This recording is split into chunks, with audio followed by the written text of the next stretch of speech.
pardonnez-moi, pardonnez-moi, je ne désire offenser personne.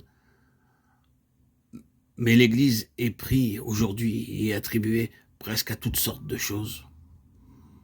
Nous entendons parler de cette Église-ci, de cette Église-là, l'Église luthérienne, l'Église méthodiste, l'Église baptiste, l'Église anglicane, et de combien d'autres encore. Nous parlons d'elles toutes comme de l'Église. Au point de vue des cieux, c'est un non-sens. Au point de vue des cieux, ce n'est pas cela l'Église. Chacune d'elles peut représenter l'un ou l'autre des aspects de la vérité, mais aucune d'entre elles ne possède toute la vérité. Et si nous les mettons toutes ensemble, elles n'ont pas toute la vérité. Toute la vérité est en Jésus seul. L'Église est une entité spirituelle. L'on ne saurait regarder une chose matérielle ou un peuple dans la chair en disant « c'est l'Église ». Nous ne sommes dans l'Église que dans la mesure de ce qu'est Christ en nous. C'est Christ en nous qui est l'Église. Nous le voyons. L'Église est une unité en Christ. Le Seigneur n'a jamais vu séparément tous les pains qui sont dans le monde lorsque ses enfants sont réunis autour de sa table.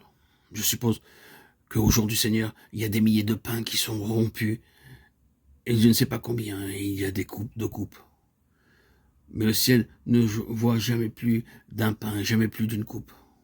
Le pain, c'est Christ, et la coupe, c'est Christ. Et en y prenant part, nous sommes unis en Christ. Il n'est pas tout à fait certain que les traducteurs aient été corrects, bien qu'il puisse y avoir une pensée juste en cela lorsqu'ils ont rendu la parole du Seigneur Jésus-Christ au moment du repas. Il est dit dans les anciennes versions, « Ceci est mon corps qui est rompu pour vous », 1 Corinthiens 11, 24.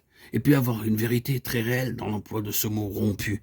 En vérité, le corps du Seigneur a été rompu, mais les traductions plus récentes disent « Ceci est mon corps qui est pour vous », 1 Corinthiens 11, 24. Peut-être cette dernière traduction évite-t-elle une idée fausse, car ce mot rompu a été souvent regardé comme signifiant « voici un morceau, en voici un autre, en voici un autre ».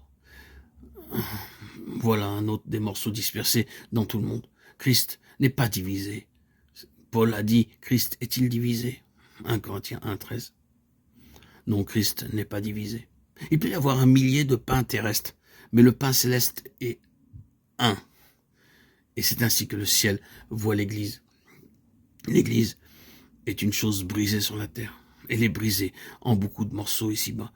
Mais elle est vue dans le ciel comme étant une. Et le plus tôt nous le verrons. Vous et moi, au point de vue des cieux, le mieux ce sera.